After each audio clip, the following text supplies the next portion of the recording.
Hi friends, welcome to Indhu's kitchen. இன்றைக்கி நம்ம சேனலில் ரொம்ப டேஸ்டியான செட்டிநாடு ஸ்டைல் சிக்கன் உப்பு கறி வறுவல் தான் பார்க்க போகிறோம். இது வந்து ரொம்ப டேஸ்டியாக இருக்கும். இதை நீங்கள் ஒரு தடவை ட்ரை பண்ணி பார்த்துட்டிங்கன்னா திரும்ப செஞ்சு பார்க்குற அளவுக்கு டேஸ்ட்டாக இருக்கும்.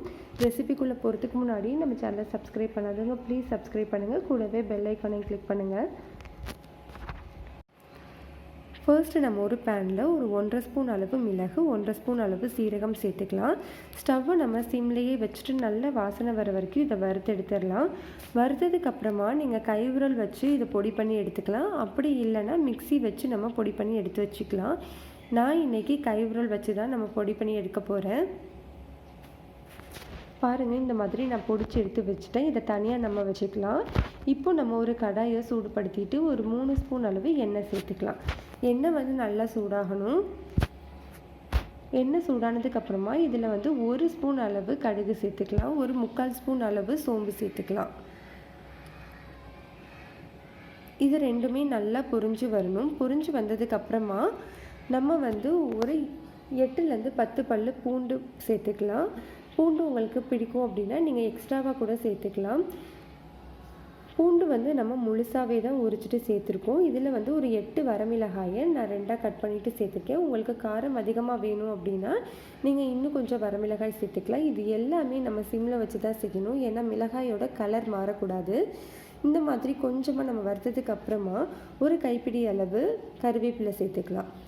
இது எல்லாமே நல்லா பொரிஞ்சிட்டும். பொரிஞ்சதுக்கப்புறமா நான் இன்றைக்கி 2 பெரிய வெங்காயமாக நீளமாக நறுக்கிட்டு சேர்த்துருக்கேன்.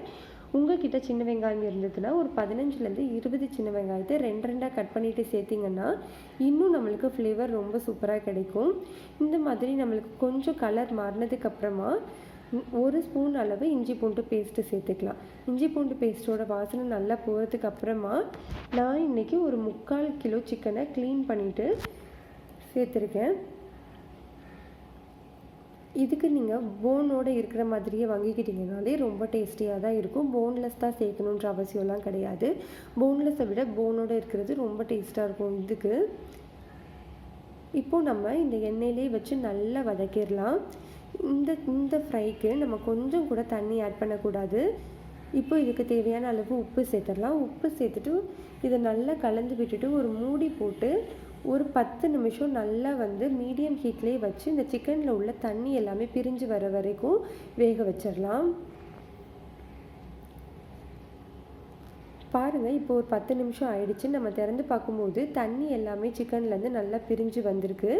இப்போது நம்ம ஒரு 1/4 ஸ்பூன் அளவு மஞ்சள் தூள், ஒரு 1.5 ஸ்பூன் அளவு மல்லித்தூள் சேர்த்துக்கணும். தனி மல்லித்தூள் சேர்த்துக்கணும். சேர்த்துட்டு நல்லா வதக்கிடலாம். இப்போ திரும்ப நம்ம இதை ஒரு மூடி போட்டுட்டு ஒரு 5 நிமிஷம் நல்லா வேக வச்சிடலாம். மீடியம் ஹீட்லேயே வச்சு வேக வைக்கும்போது நம்மளுக்கு தண்ணி எதுவுமே எக்ஸ்ட்ரா சேர்க்கணுன்ற அவசியமே வராது. ஸோ பாருங்கள், சிக்கனில் இருக்கிற தண்ணியே அது வேகிறதுக்கு போதுமான அளவு இருக்கும். இந்த மாதிரி நல்லா நம்மளுக்கு சிக்கன் வெந்துருச்சு. இந்த மாதிரி நம்மளுக்கு வெந்து வந்ததுக்கப்புறமா நம்ம ஏற்கனவே பொடி பண்ணி வச்சுருக்கிற மிளகு ஜீரகத்தூளை சேர்த்துக்கலாம். மிளகு ஜீரகத்தூள் சேர்த்துட்டு நல்லா கலந்துட்டு நம்ம அடுப்பை வந்து மீடியம்லேருந்து சிம் வரைக்கும் இறக்கி வச்சிடலாம். இறக்கிட்டு நம்ம நல்லா கலந்து விட்டுட்டு நல்லா ஒரு கொத்து கருவேப்பிலை தூவிட்டு நீங்கள் கலந்துட்டு இறக்கிடலாம். ரொம்ப சூப்பரான ரொம்ப சிம்பிளான செட்டிநாடு ஸ்டைல் சிக்கன் உப்பு கறி வறுவல் ரெடி ஆயிடுச்சு. கண்டிப்பாக இந்த ரெசிபி உங்களுக்கு பிடிச்சிருக்கும்னு நினைக்கிறேன். பிடிச்சிருந்ததுன்னா லைக் பண்ணுங்கள், ஷேர் பண்ணுங்கள், மறக்காமல் நம்ம சேனலை சப்ஸ்கிரைப் பண்ணுங்கள். தேங்க்ஸ் ஃபார் வாட்சிங்.